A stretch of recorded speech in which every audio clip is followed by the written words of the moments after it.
Yeah. Here we are. Hi. Hello. Got my sidekick right here. You have to do that right now. Uh-huh. He's got to shake this jug. Time we go live. Isn't that something? All this time. Anyway, here we are. And I've got my sidekick beside me. And then my honey bun Norman is right here hosting with me, co-hosting with me. And Yes. Hello, everybody. yeah, and he's been road running today, so he may be a little bit behind time. But anyway, Vincent, hey Vincent from California, and Joe, hey, how you doing? Tammy. And Connie, how you guys doing? Diana and Keely. Keely Lily. We're here live and in color. Keely Lee. That's a good name, Keely Lee. All right, Keely Lee. Keely Lee, huh? Keely Lee. Lee. Good old girl. Oh, Keely Lee. Okay, well, what we're gonna talk about today? What are we talking about? But no, Any and everything. everything. I want to talk about what happened to me this morning. Well, go ahead. You're gonna kick it off. Go ahead. What happened to you this morning? Yes. What? All of a sudden I woke up and it was said to me, what if you go take your Jeep over there in Winston, which is about 30 minutes away, maybe give or take a little, that you run into somebody that you run into when you was over there before? I said, no. And the impression was that I was going to end up talking to somebody over there about all these mystical things that were going on. So when I got over there this morning, I told the young man who was writing up the service contract what was going on, and he said, we're going to let the technician come out and talk to you. Technician, I went in that way it was, and he did one thing, Pastor, and you guys, he did one thing. He yawned, like put his hand up and yawned. I said, man, you stayed up all night last night, didn't you? I said, you and the wife was playing patty cake last night. He said, oh, no, it wasn't that. It wasn't that. I said, well, what is it then? He said, now this is what he said. He said, my wife has been able to see in the spirit world ever since she was a little girl. Wow. He said, she's bugging me all night long because she keeps picking up information from the other side that I'm getting ready to cross over. Wow. That would be traumatic to try to sleep through. Yeah. He said he was so humble, and it set it up. My God, I've had a time this morning. Yeah, he's been talking about it ever since he got back. Oh Lord, my God, this thing since Tuesday night when I found out this thing about Moses in reference to us and the Red Sea and our eternal self. Mm-hmm. So I told him, I told him what I do, and we be on today. I told him that time we be on Tuesday and Sunday morning. He wrote it all down and sat right there in the service department and pulled it up on his computer right there on the job and started looking and listening to us right then. And I said, ham my sandwich. And I have had one of the most amazing adventure. Oh Lord. And the driver of the car that service, he brought me home. And when it's time to come back, he gonna come and pick me up. But I run into this guy. He is a guitar collector and he gives guitars, and he got some of the most amazing, precious, handmade, not anymore made guitars that's worth $20,000, $30,000, and $40,000. And some of the main people in Nashville, Tennessee, and Nashville, he said his daddy played guitar for the Grand Ole Opry in Nashville. Wow. And he was talking to me about the people that in his family that are getting ready to cross over, and some of them are 90 and 106 years old. He's talking to me, and the Spirit said, this time you can't talk because he's going to take it over. And so he went talking all the way. Oh, boy. All the way from Winston-Salem. He's a talker. He's a talker. He needs to overtalk to you? Yeah. Oh, yeah. And he was a sheriff for some kind of personal investigation into crime And he retired. He said he done retired 3 times. So you've had a really interesting morning, haven't you? What in the ham so sandwich you talking about? I'm telling you, I have, and I could feel down in my soul, in my heart, the word of the Lord was like a set moment. Down in here, I saw right at that moment, I had no other reason to live but for this moment right now. Everything opened up. Now, I don't know what's going to cost me to get the Jeep fixed. If it don't cost, but at any rate, your Jeep is being used to get it's you been in touch with a used bunch of people. because I was supposed to have been over there at 9:30, but I left around 7:30. Yeah, you left early and went real early, very early because I was told that I might be in a situation where I got to talk to somebody, and just the whole waiting room. You had a captive audience, and with the mask on, you're talking louder than you normally would without. And you're already loud. And I'm talking, and everybody in there listened to me. And when I walked in the door, I immediately went into it by saying to them, I see and they was on their computer, Their texting, phones. all 1, 2, 3, 4, 5, 6, 7, 8, about 10 of them in there. And I walked in, I said, my God, everybody's making money. You here had today. your own congregation. Yeah. Of 10 people. Yeah. 2 people in my left corner was a real heavyset girl and another lady, and I instantly started talking to them. But then when I got ready to walk out, there was a man sitting over there. He was occasionally tuning his ear into me because I could feel him in my solar plex area coming into me. Oh, whoa,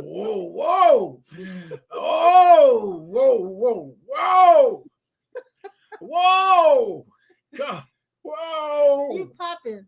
You popping already, Ma. Yeah. Oh, God. You're popping already. Don't beat the table. You're shaking the camera. Look, while you getting yourself together.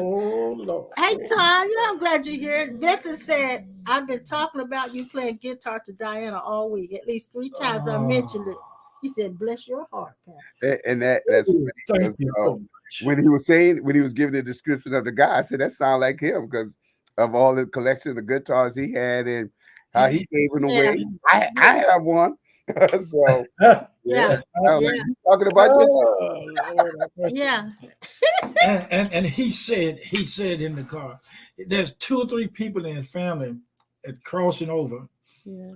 He said one of them is over 100 some years old, and she can't speak English now. She has Alzheimer's, but she can get around because now one of them he said he got is cuss everybody out that come in the room. She got Alzheimer's. And both of them are getting ready to cross over. His mama, he said, this lady sat down in a chair and was writing out her grocery list over 100 years old. He said, a centenarian. That's what I want to be, a centenarian. And she sat there, and her brother went in to look at her, to talk to her, and she was sitting there like she was asleep. She was gone. He called the guy that rode me over here today. He said he called and told me, said, Mom is gone. He said, what you mean Mom is gone? Said, she's supposed to be writing at the grocery list. He said, no. He said, she's gone. She sat there in that grocery list and left. She was Pastor and you guys was the one thing wrong with her. See? Yeah. So she was 100 years old, just decided she'd check out. That's good. She did. That's the way I want to go. Just like that. He said, in the words of the scriptures, she gave up the ghost. Yes, she did. She sure did. He said the one that had the problem with English, every time she opened her mouth, they go to her at the bed, she's speaking in tongues the whole time. So she can't speak an ounce of English, but she goes to the hospital to lay hands on people, and she's speaking in tongues.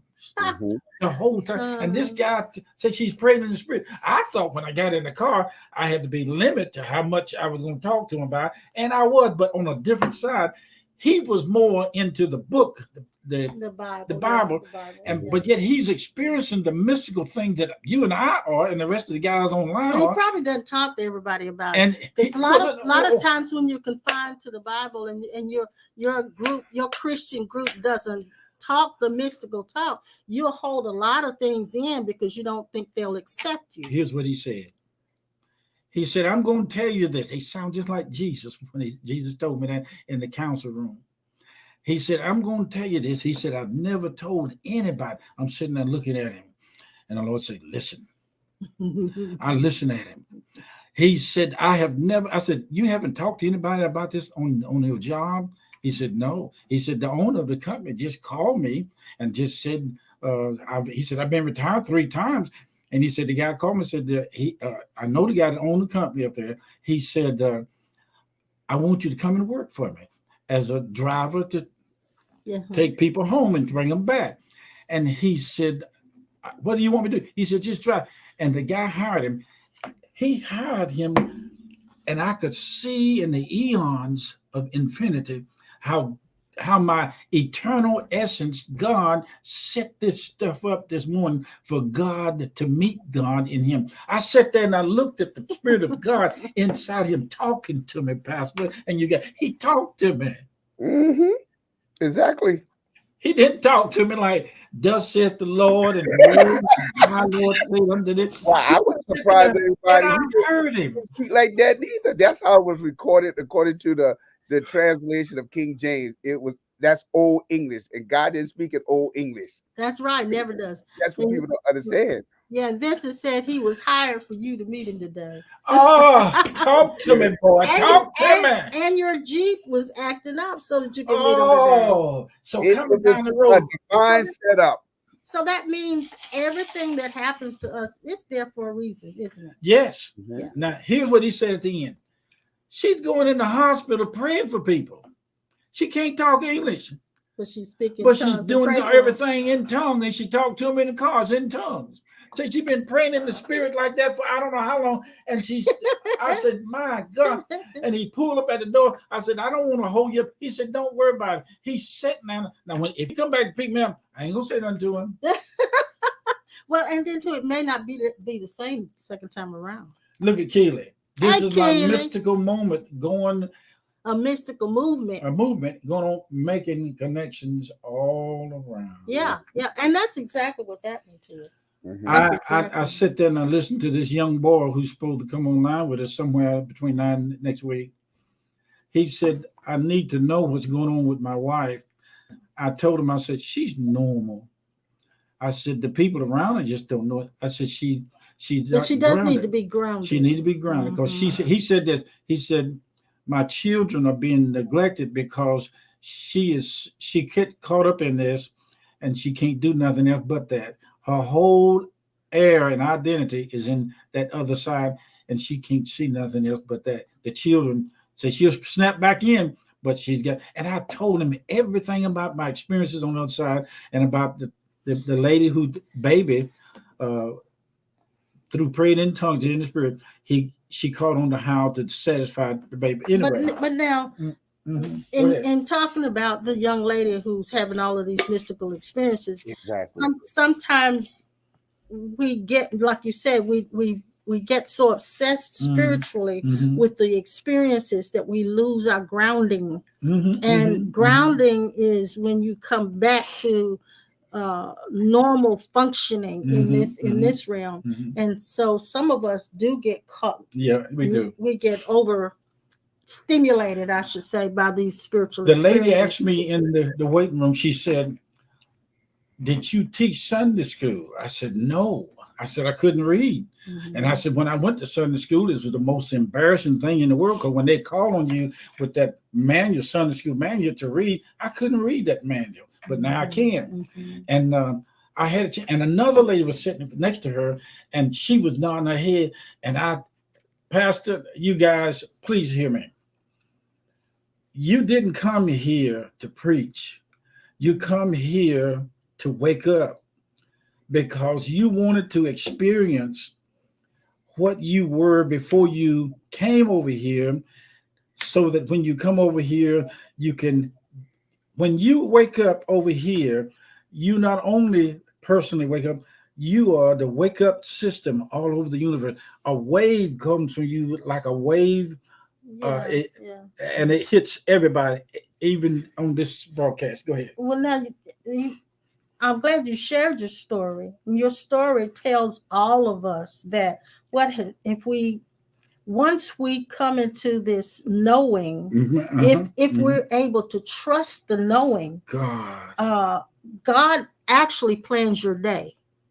Exactly. And it's already planned out. But we're so used to planning our own life. And so coming to the point of the place of trusting the knowing that it's already been orchestrated. If you just get in the flow, in the flow and do whatever you have to do and not resist everything that's being presented to you. Like what you did with the Jeep, you know, you're a little frustrated about the Jeep because you're trying to find the right one, and you've been going around kind of like a pinball machine trying to figure out the right people to work on the Jeep. And you had to run across these people. You had to bump these people. You had to bump those people. And so it's all been orchestrated. And God the universe has, the divine intelligence has set up your day. And the thing is if we would learn to trust that, we would know that we're going to have a great adventure every day. It may not be, it'll be a great adventure every day. It would not probably be one that always pleasant, but if we knew that those things that were not pleasant were leading us into something that was going to really bring us into joy and bliss, then we wouldn't resist so much the things that happen. Here we go. That brings us back into divine alignment. Yes. And the key thing that you said was oftentimes we try to resist it. And that's where we bring about certain negative things that come upon us that we are very upset about. And of course, we want to look to find someone to blame for it. Yeah. But it was us resisting the order or what was set up for us. Again, you know, the scriptures let us know that he's the author and the finisher. And exactly. Everything that's going to happen, we just got to trust it, like you said. Yeah, and I'll give you another example in mine isn't near as dramatic as what he dealt with this morning. But on Sunday, and I told you guys about me scratching my eye, and when I did, it was completely bloodshot. And sore and hurting. What are you doing? I'm bouncing my spoon so my breathing. So in the process of that, because it's Sunday, we decided, well, we'll go to urgent care and see if this eye doctor's office was closed. So we'd go to urgent care. Urgent care was packed. And I think it was mostly with COVID people. They had COVID tests going and all of this. So we said, well, no, we're not going there. So we decided to go to our hospital here in Kernersville, which is it's a smaller hospital, so usually you can get in and out a little bit faster. Went over there, and it was packed. But because my eye was so sore, I said, well, I'm going to stay. And so he left, and I said, I'll call you when I'm ready to come back to the house. I sat there for a minute, and I saw all these people coming in, and eventually I just got to the place where I was very leery of being there because there was so many people coming in with symptoms of COVID. And so I called him to come back to the house. And just before he got there, I walked back over to the desk that checked where the girl checked me in. And I told her, I said, I think I'm going to go. And she said, are you sure? I said, yeah. She said, well, you have to sign these papers. I said, yeah, I'll sign them. And so she said, are you sure you want to leave? I said, yeah, I'm going to leave. I said, you guys got a lot of sick people here, and I think I'll be okay until I can get to my eye doctor. So I signed the papers, and about that time, he drove up outside, and I looked at them, and I touched both of them, and I said, you guys stay safe. So I realized that I was there for them, because nobody was paying them any attention, and they were not recognized for how much they are putting their own lives on the line. Yeah. So I felt when I touched their shoulder, I felt the protection of God go around them. So everything is orchestrated for that. That's if we just learn to trust the knowing and trust the flow. The more Pharaoh put taskmasters to work against the Israelites in Egypt, the stronger they got. Mm-hmm. It was said, and it said he wanted to overburden them because they were growing so fast. Exactly. That if they kept growing, they would eventually become enemies to Egypt by joining up with a threat and by joining with the enemy. So when he told the taskmaster to put more on them, the more they were afflicted, the more they multiplied, the more they grew, and they were grieved because of the children of Israel, because in the plan that they had was working in the opposite way. Yes. Everything that's happening to everybody that's listening now.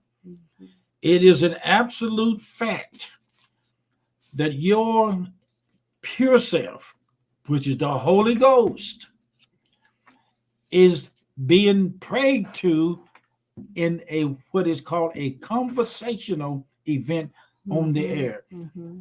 Now the distance between God and me and you is absolutely removed. It's diminished. Yes. It's diminished. Yes. If there is an I, Sawyer, it's been removed. If there's an I, Armstrong, and whatever your name is, Dixon and Vincent and Tammy, it's removed. You must know the Nazarite secret of Samson's strength. Your strength is measured by the pressure of events that are coming upon you. Now that's good. Now hold up, because I know we got comments now. Hold up. Yeah, go ahead, Norm. Dad highlighted one of my favorite passages in the scripture concerning, once again, what had happened to the children of Israel by Pharaoh. And again, it said the more that he afflicted them, the more they multiplied. And so I did a series years ago from that topic, Afflictions by Design. Yes, I did that series, and it's funny because a lot of members of the church at that time remember that even when they would do my pastoral anniversary, they would always comment on that particular series that I did, because I showed them that there's a purpose to your suffering. There's a purpose to things that you're going through. It was all by design. And so if we see what happened, like Dad said, Pharaoh thought that the more he afflicted them, it would stifle their growth. But it did the opposite. They multiplied even the more. And so that's why we have to understand, to everything there is a season and there's a time to every purpose under the heavens, which means everything we go through, it has already been designed before the foundation of the world. Yeah. But it's to push us into the direction of us discovering who we really are. Yeah. And so our perception of that certain suffering or that certain pain, the perception of it causes the result that we experience. Yes. So if you perceive your sufferings in a different light, it will have more of a positive effect on you than a negative. And so we go back to that saying again from the book of Romans, chapter 8, verse 28. All things, everything, the good, the bad, and the ugly works out for your good. Yeah, and Vincent shared this. He said, "For I know the plans I have for you, which is scriptural, plans for good and not for evil." Jeremiah and then Linda, hey Linda, she said, "It's safe to surrender. There is peace in surrender." Yes. And that is so true. Vincent also said, "Unpleasant sufferings push you toward the I am." And exactly. Connie says, "I hate I've got to leave early today, but I've got a webinar meeting. You all have a blessed rest of." Thank you, Connie. Love you, Connie. Come back and listen to the rest of it, baby. Buddy there, Connie. Yeah. I am convinced that the Lord Jesus Christ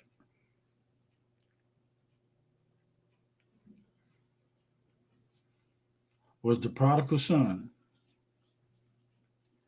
He was the father that let him go. And the brother. And the brothers that stayed was Jesus Christ.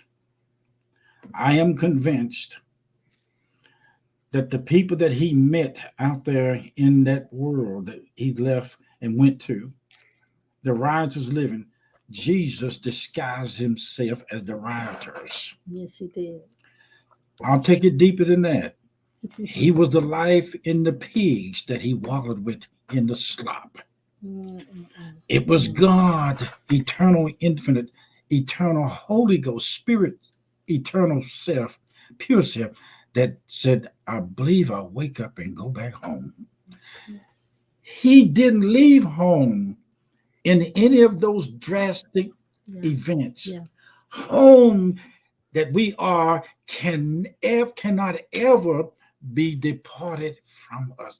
So this teaching that we've had in the church in the book that says we're going to heaven, I don't go for it anymore because I found out heaven is what we are made out of in our pure self.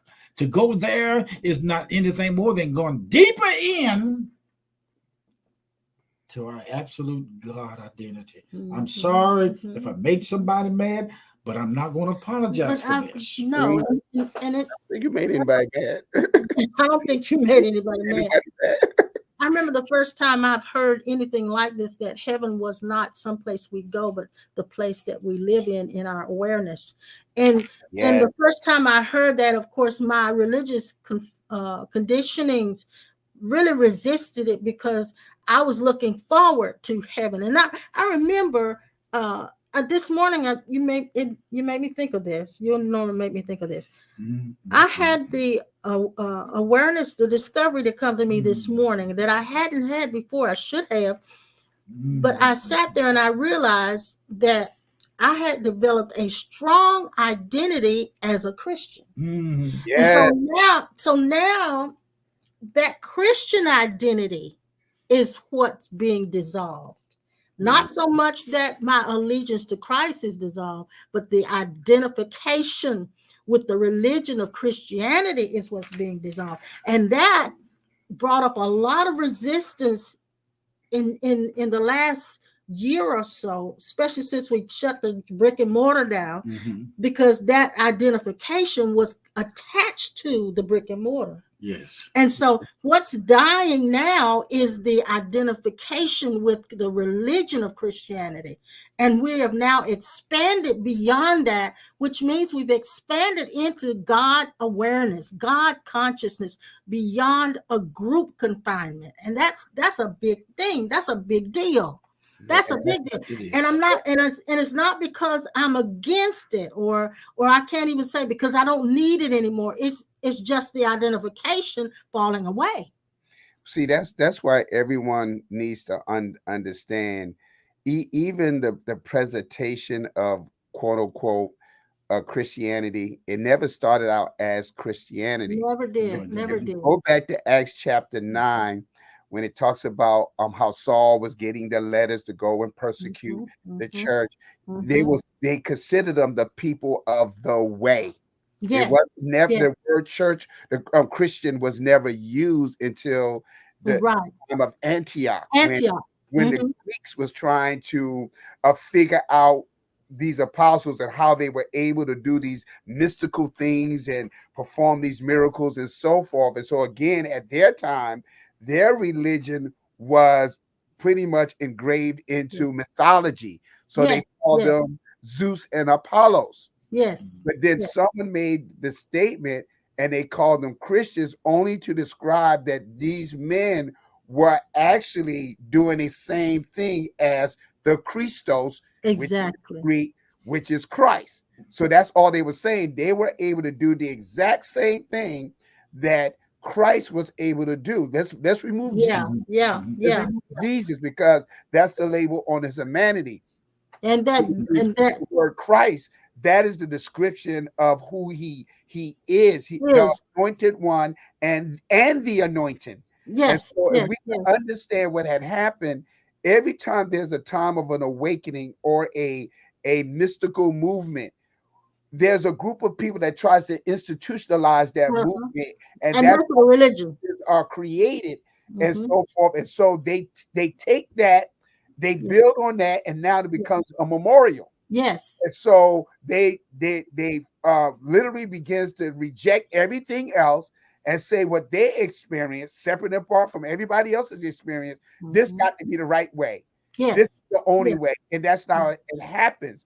Everyone's going to have a experience with the real God, who God is, and we're going to all have these experiences of awakening, but it's never to attend to shun other people off and tell them that they're wrong.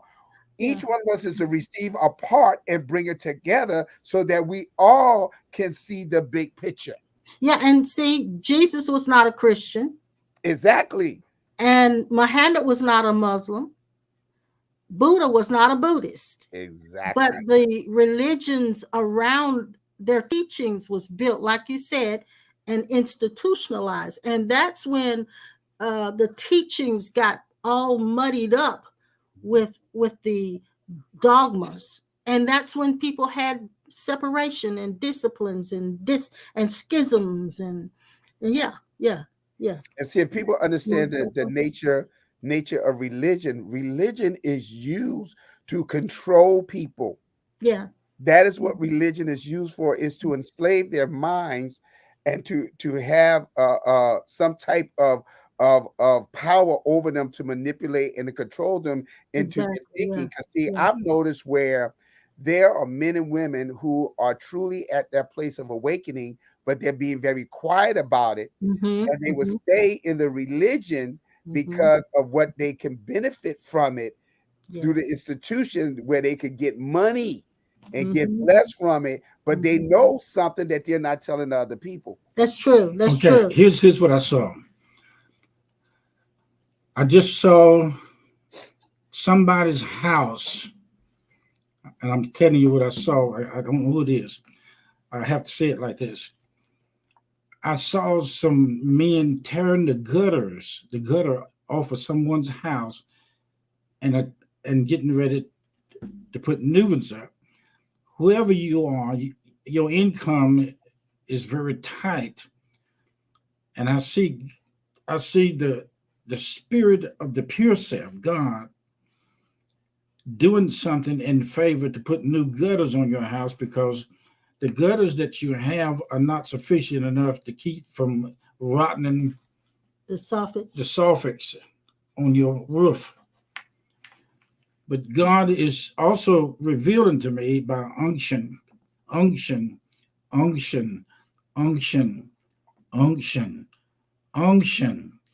the unction of the Spirit out of the belly, of the womb, of the birthing forth. In your spirit, there's a pregnancy there of a situation, and it's been hard on you to keep your house and do the repairs. But I hear God, and I see him moving to help you do something. You need some other things done. He said to tell you, don't worry about it, because it's beginning to unfold itself in your life as something wonderful, wonderful, wonderful, wonderful, wonderful, wonderful, wonderful, wonderful, wonderful, wonderful, wonderful, wonderful, wonderful, wonderful experience of the change that has been made in your heart.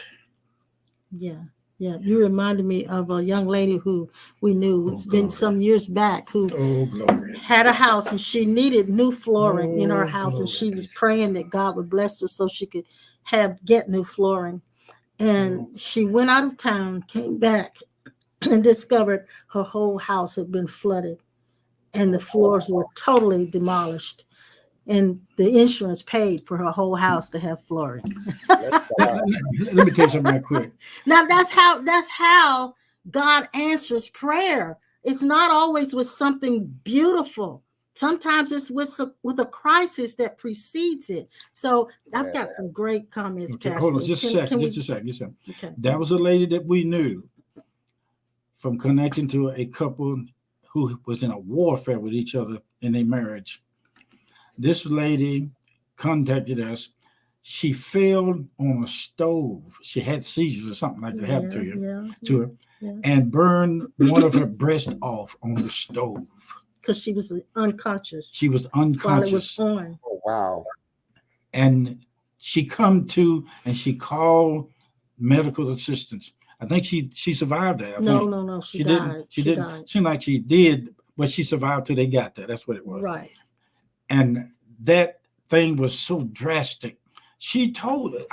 She told us, baby. She did survive. She told us. Her cousin or her sister told us. That's who it was. Yes. Okay. Yes. Well, we found out about it. I don't know how we did it. So but why did you mention that? I'm talking about that because the more pressure that Pharaoh put on the Israelites, the more drastic let me share this with you.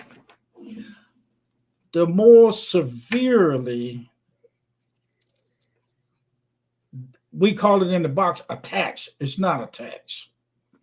The more severely the negative circumstances and the dark side of the road reveals itself, he said, take your oil dipstick and stick it down into the engine.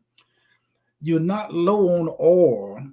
It's the fact that a lot of things are being done so that in the middle of this thing, he said, stop waiting to the end of it to say, God took me through it.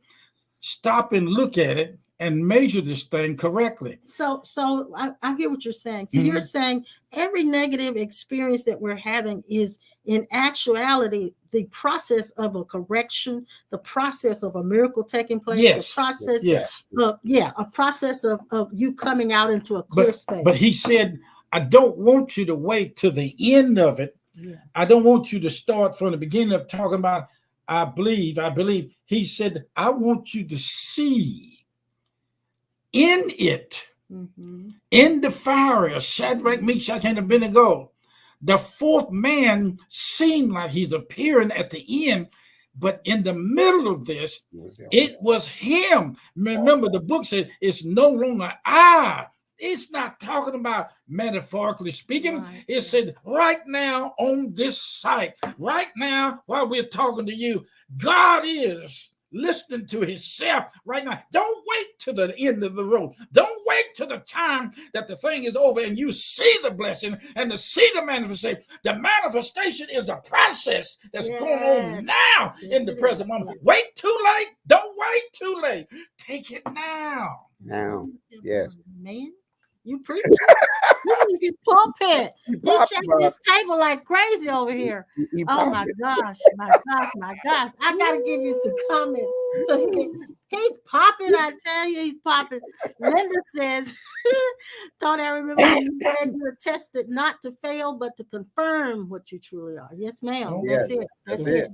That's it. That's what the test is about. Vincent said, this is why there are many rooms in the Father's house. We all truthfully have a room already. However, the flesh can't see it or go there. Linda says this. Lenny Bruce said, I don't know who Lenny Bruce is, but Lenny Bruce said, everyday people are straying away from the church and going back to God. Yeah.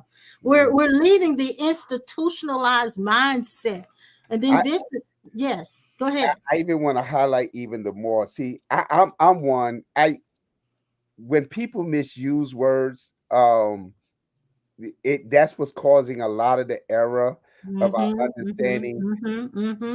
The church is God. We got to understand that the church is not an institution. Man made it an institution. The word church comes from the Greek word ekklesia. So that, in essence, is what you're saying. Yes. And so what you're saying, in essence, is that this is church. All of this is church. This what we're doing now is church. Yes. Because you can't separate church. You got to remember when Jesus made a statement after he asked the question to the disciples, whom do men say that I am? So he wanted them, he was taking them on a journey of awakening. He said, now, who do other people say that I am? And they begin to say, some say that thou art Elias, some say thou art just, some say that thou art John the Baptist, whatever. So right there, that was a lesson. He was showing them that oftentimes their thoughts have always been based off the influence of someone else's ideology. And so they brought it. Then he asked them a second question. Now, who do you say that I am? Now, what is amazing about that whole thing, everybody has something to say based off of when he asked the question, who do men say that I am? Now he said, who do you say? One person gave an answer. Yes. Peter. Peter said, thou art the Christ. He didn't say Jesus. See, we got to pay attention. He said, thou art the Christ, the Son of the living God. Jesus' response was what? Flesh and blood. That was an awakening moment. Flesh and blood has not revealed this to you, but my Father, which is in heaven. And so he said, upon that revelation, upon that revelation, I will build what? My church. Yes. The gates of hell, or better yet, forgive us, you guys. We didn't unplug the phone. Excuse me for a minute, Go ahead please. and take it. Go ahead and take it. And the gates of hell or whatever opposes shall not prevail or hinder that awakening. And then he says to them, he'll give them the keys to the kingdom, whatever they bind or disallow, he will bind and disallow. Whatever you loose, which means allow, I will. That's again coming to a total agreement. But the key was in verse 20 when he made this statement. Don't tell no man. No man, right? No man. Don't tell, because everybody, we can sit here and share our experiences, but it does not stop any of us from going on that journey as well of awakening. We all have to go through that. Yes. So this whole thing of, and like you said, this that we do every Thursday is church. This is church. And so, and I have come to the place where that identification with the institution, or I should, and an institution isn't always a building. It isn't a building. It's the group, the tribal mentality. Exactly. So when we're free from the tribal mentality of any group, that's when we really see God. We really see God then. And then I even want to bring a correction into what we said. We said this is us being the church. This is us being the church. Yes. That's that we're right now being the church.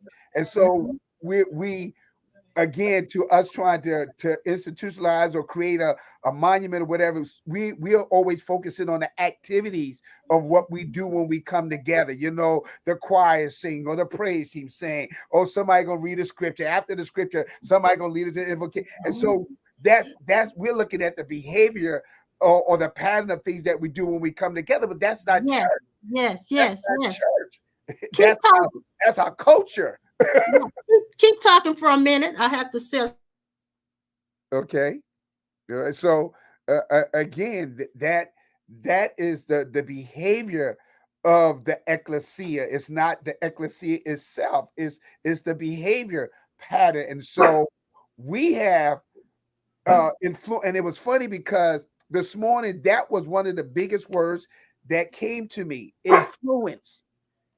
Who and what is influencing you? What's influencing the way you think? What's influencing your behavior? That word literally stood out to me this morning. I mean, as I was, washing up after we had a prayer on our prayer line at 6:00, and that's been the word. What and who is influencing your behavior, the way you think, all of that? What is your greatest influence? It's a force. Yes, it is. It is. It is a force. And Keely said enslaving the minds. And that's exactly what happens. But when we came along, our generation, not so much your generation, and definitely not your kids' generation, but in our generation, that we're in our 70s, there was no spiritual language even being taught about. It wasn't mentioned. There was nobody talking about being one with God or having an awakening or enlightenment. There was nobody. If anybody even mentioned any of those things, they were automatically classified as the devil. So we had nothing but very strict evangelical teachings. That's all we ever had. And so for us to come to where we are now, especially our generation, there are very few of us that are thinking like this. There's more and more of us, thank God, that are coming to this and not so much leaving church, but leaving the confines of their religious conditionings and coming to a place of expanded awareness about themselves and about God and about about life in general. And so it's very, it can be at the beginning a scary place, but as you go on into it, it becomes such a freedom to you dare not even go back, even think of Exactly. going back, Exactly. because you realize how confined, like I said, confined you were, so confined. And I remember how when you talk about a little chicken and an egg, I didn't know that a little chicken and an egg, they outgrow the egg, of course, and I always thought they pecked their way out because they outgrow the egg. But as they grow in that egg, an enzyme is released into the egg that causes the shell to start to thin out. Yes. And Yes. so what's happening, some of us have grown to the point where you're outgrowing the confines, but also the shell of the dogma and the bondages and the doctrines and the rules and the regulations are thinning out to the Mm-hmm. point where we can peck our way out and bring our own breakthrough. And Yeah, so yes, that's it, Ma. see, because we've been preaching in the church, God is going to give you a breakthrough. God doesn't give you the breakthrough. You're the one who breaks through. Yes. Yes. And the breakthrough is your true self It is being your true self. revealed, coming forth. Yes, So it is. that is amazing. And see, that's where religion itself, they frown upon people being open-minded. Yes, yes. You see what I'm saying? They're afraid of people being open-minded. Exactly. They are so close-minded. That's why they're considered so judgmental. Mm-hmm, Because they mm-hmm. think they're the only ones that have arrived, or they're the one that got the Yes, corner on yes, this thing of yes, yes, understanding God. What yes, about all the other people around the world? yes. Again, that brings up the thing with Carlton Pearson and what he went through. Yeah, All people ousted him again because he became open-minded, because he had a question that brought him to the place of enlightenment and awakening. What about all these other people around the world? exactly, Are exactly. they gonna go to hell because they not thinking like us? I mean, I can use for example, there's still yet tribes that wear very few clothes. And Exactly. so now Primitive. Yes. we're gonna come and condemn them to hell because they're walking around naked. Mm-hmm, But mm-hmm. that's their culture. It don't bother them. It Right, bothers us because we have right. been raised in that environment. Mm-hmm, mm-hmm. That's And right. so now we come from two different environments. It creates a conflict. Now we want to get in this battle of you're right, I'm wrong, you're wrong, I'm right. Mm-hmm, When mm-hmm. it's a cultural thing that you came up in. So I can't condemn and tell somebody they're going to hell because in their culture it's okay for them to walk around with being half naked or whatever and so forth and so on. Exactly. Right, right. That's just well, we even preach this. Is I just had this thought come up. In our real holy sanctified churches, we preached against uh loop earrings and all that stuff. And some of those primitive indigenous people have hoops this big. Exactly. And they're gonna go there and preach. You can't have a hoop earring. You're But gonna Ma, get kicked out of their tribe. it's even funny that you mentioned that, and that's funny because I just thought about it. I was playing with somebody. I was like, I'm gonna go get my ear pierced, Ah, and stuff. But again, see, I research everything. The yeah. church frowned upon men having earrings. Well, Mm-hmm. then you need to start preaching the whole story concerning Gideon, then, because Yeah. Gideon's army, the men war. It was part of their culture, part to be part of that army or that group. They had to pierce their ears and wear earrings. It was a cultural thing. And that's what Yeah, people don't understand. So yeah, you're not preaching, and I'm gonna use it for the sake of understanding. You're not preaching or teaching me the word of God when you're condemning me to hell because I decided to get my ears pierced and wear an earring, because that's Bible. mhm. If you go back and look at the Egyptians, they wore earrings. Yes, they All right. did.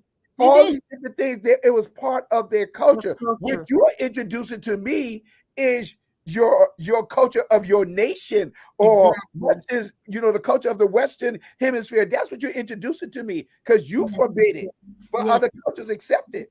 yes. Well, I thought about this. I did I call it my soapbox rant. I did a soapbox rant on YouTube, but maybe a couple years 2 or 3 years ago, where I was talking about how everybody that says this is a godly nation, we're one nation under God. nation under God. That's it. Uh-huh. And I said, no. We are a religious nation. We are not a nation under God. They could not kill slaves and all be under God. Nope. That was all religion.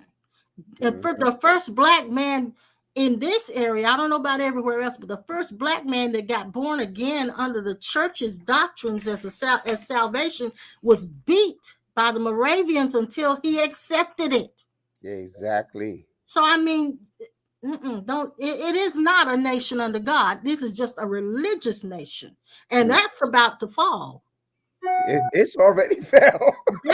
It's gonna fall even more. It's gonna fall even more, where people who have been locked into that mindset are going to begin to see that it is not. It's not a solid foundation. Not a solid foundation.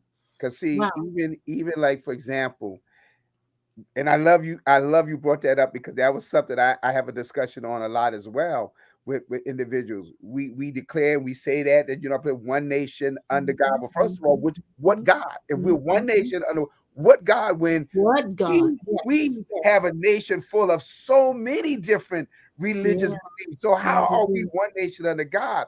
And so the reason why I said that has already failed, because if you go to sporting events and they have someone to do the invocation, they don't say God. They either they replace the word God, either the universe or some sovereign being. They do not use the word God. Well, let me help them understand that. Again, when I study the origin or etymology of words, the word God is not his name. It's not. It is an attempt to describe a supreme being. Yes. And then we took the adjective and now we want to make that his name. Yes. And we try to make Christ Jesus' last name, and it's not. It's not. It's not. Vincent says, I am the church of God in Christ, not as a denomination, but as a declaration. Thank you. Go. Linda says, I call my time with you, church. Yes, Linda. And Pearl said, my awareness of being is knowing who it is that's in it all. God is all. Yes, ma'am. Yes, ma'am. Vincent also said, just like when Jesus healed the 2 blind men and told them, speak not of this moment, even though they did. Right. Now that's a good point. I love that he brought that up, because Jesus never put himself in a position where he needed to be affirmed. He never allowed the manifestation of miracles to feed his ego. In fact, he never went out and told anybody about any of the miracles that he did or how God used him for anything. Exactly. Yeah. He was just being who he is. Being who he is. And Virginia says every cause has an effect. We choose the outcome by changing our mindset and remember who we really are. Wow, that's good. That's good, Virginia. Wow. Kelly said she's enjoying this. We're all connected. Hold up. I don't know why this happened. What? I'm too much like my father. Go ahead. Bishop. Virginia, get ready. Because I promise you, when Mom mentioned your name, I saw it highlighted, and that there is a major financial blessing that you're about to come into. The Lord wants me to let you know that there's about to be a shift in your situation, and that your whole life is about to come to a place of peace and alignment, all because of what you're experiencing right now. So all that you've been going through with chaotic situations and things that you was worrying about, today that is all shifting and changing and is working out in your favor. Wow. I see the dollar signs all over her name right now. Wow. I'll take that too. Virginia. Now, I was talking to you about the young men that questioned you about the awakening and enlightenment.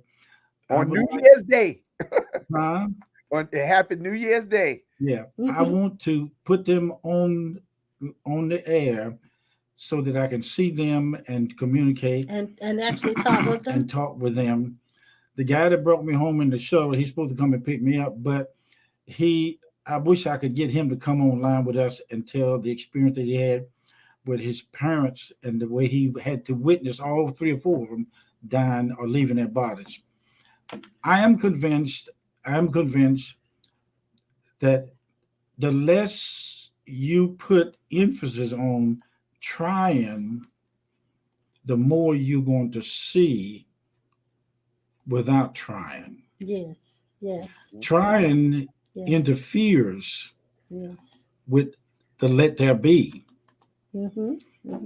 What if I told you that in the story of Adam and Eve, if it was or not true, it does not matter anymore. But in the story, it was really talking about us. Yeah. Okay. Oh, I love that. There is a river that flows from eternity that never ever stopped. I had a chance to see a stream or a creek in the mountains. It's flowing down this man's in his yard. In his front yard. And it never stops. It's up in Anson County of Pilot Mountain, North Carolina. You can go down to that water, don't care how cold it is, it's still running. I mean, look at it. Don't look at it for it's going to be. Don't look at it for God is. Look at it from the standpoint already, right there, the moment. Something is opening up to you guys out there. You've been introduced to Christ, unconditional Christ. Each one of us was assigned to go to the left side of the pathless path up the mountain. Some of us was left to go up the path on a rocky trail. But all trails will lead you back home to who you are inside these bodies. Now the body is asking for redemption because this redemption is incomplete without the whole man, all of us, whole woman. And I speak to all of you out there under the revelation of inside of the office of Christ. You are now made whole and have always been whole. The lie is over. The lie is over. The lie has been exposed. I just finished talking to the young boy, the service manager. He said that all I'm going to have to pay is the couple $100 just for the service. He said everything checked out fine. And he said, in the process of it, do you want your Jeep inspected? I said, yes. Look at that. If you send me $200 or $300, we can cover this thing right here now. Okay. But I'm telling you something. This is a buster, a blockbuster. Yeah, our time is up. Yeah, it is. But you know what? Let me finish up these comments. It went so. I love that one right there. Oh, I love that. And I apologize for all the interruptions. We had the dog barking and my husband leaving and the phone ringing and all of this stuff, but it was still so good. Keely said it's like in the Wizard of Oz when we see from black and white to color for the first time. Yes, that's exactly right, Keely. That's exactly right. It is funny. I just watched the movie. It was one of the I think it was Casino Royale, the 007 movie. Yeah. And it started off in black and white. Yeah. And then all of a sudden it moved into color. That is awesome. When she said that, is awesome. As a matter of fact, I saw on YouTube there's several videos of these people who are colorblind, and their families bought them these glasses that would enable them to see colors. And when they actually put the glasses on and see colors for the first time, most of them cry. Most of them cry and cannot believe how much they've been missing. Yes. And that's the thing. When you come into this knowing, you cannot believe when your eyes come open how much you have been missing.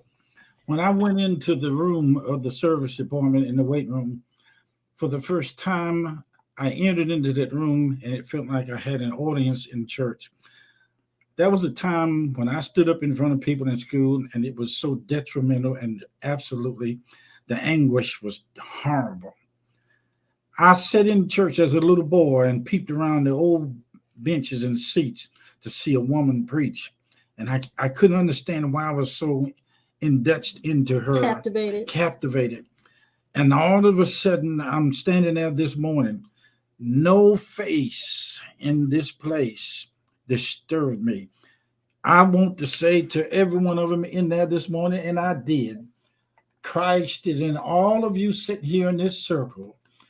Some of them was there watching and some were listening, but it was absolutely impossible. Let me tell you something. You can go to the shopping center there and start talking to Christ inside of people without them even turning their head to listen to what is being said. Because now I see the revelation. That morning when Jesus appeared to me, I see it now. You can get it. Whoa, whoa, whoa. Oh my God. Oh my God. Lord have mercy. Oh. You're going to be okay. Yeah.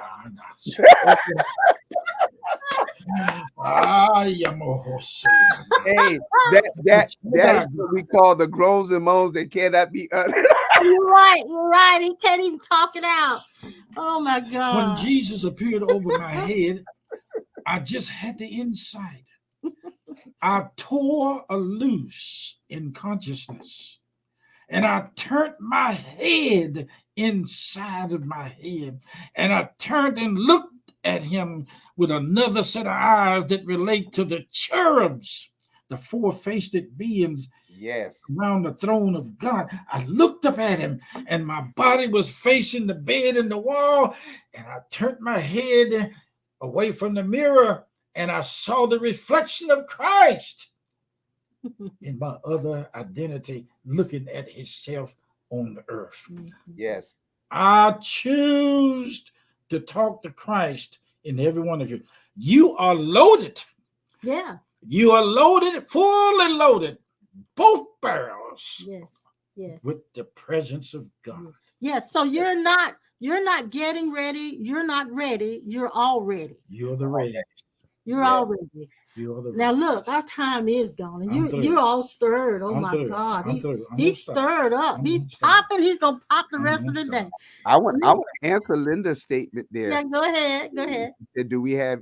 Do we even have a choice, or is it what we think we choose? The movement of spirit, not the separate self, but the choice of the real self. Vince is gonna like this statement I'm about to make because he loves the Matrix as well. In the new Matrix, in the beginning, and I got a revelation of that one. I'm gonna have to share that with y'all after this whole thing. But there was a statement that was made by the young lady called Bug, as she was talking to the new Morpheus, or the form or image of Morpheus. It was a digital program She made this statement. She said, "Even your choice is an illusion." Yes. I see it. I get ready to say that. Yes. And that thing shocked me. It's already been made. It's already been made. You thinking you're making a choice, but the choice has already been made for you. Been made. All you doing is being obedient to the choice that was made. It's called the alignment. Get ready to understand when you talk to the collapse, and this is what Vincent Kelly is saying. Tell the collapse between the space between you and God. Thank you for trying your best to keep me from removing you and from seeing you. You served your purpose well, space, and it is time that you understand that I deliberately, by the presence and the office of Christ, deliberately collapsed you, because I have had enough of the separation from God. My time is removed from you, and is now no more you and the interference of you as distance between you and God. I found God. Yes. I know God. I know his address. I know where he lives. Yes, we've all found God. Yes. We now are not in the presence, but we are, and have always been. We are the presence of God in this dimension and any other dimension. Thank you very much. Appreciate your business. Take 2 aspirins and come to see me on Tuesday. Oh my gosh, we are over time, but thank you, Yvonne. That's the thought for the day. We are all ready. We're not getting ready. We are all ready. Yes, yes, yes, yes. This has been so good, so good, Yes, so yes. good. And my husband popped throughout, but that's good. And it's been such a great conversation. I enjoy this so much. And thank you guys for tuning in to us. And we'll be back next Thursday at 12:30, but we'll be back before then on Sunday at 10. And then Pastor Norman will be back at what time, Pastor Norman? 11 a.m. 11. Guys. Thank you so much, all of you. And how can they get to you, brother Pastor Norman? Because I know you don't yet have a YouTube channel, so how can they get to you? They can join me on Facebook Live under Norman Armstrong Ministries Facebook page. Yes. So next time I come on, I'm gonna make sure I have a banner for that so they can see that before they come back. When they come back, hey, God, you can't hide from me now. Yeah, and Pastor Norman and I are going to work on getting him a YouTube channel set up, and we got to do it. We got to do it. It's got to do it because you got some things to say that has nothing to do with your building and your congregation, but has everything to do with your expansion. So we're going to do that, and we're going to do it quick. What you are now, is that in your office at the church? Mm-hmm. Yes, I'm at my office at the church. Yeah, that bookshelf behind you remind me of ours. We was close to one, but it's on the other side. Yeah. I love it. It's big. It's big. It's real big. You only see part of it. It's huge. Mm-hmm. That's what I saw in the Hall of Records. It was stacked just like you got there. I love you so much, Pastor Norman. Thank you. Thank you again. And thank you guys for tuning in. We'll see you next time. All right. Bye-bye. Awareness year. Happy Awareness Year.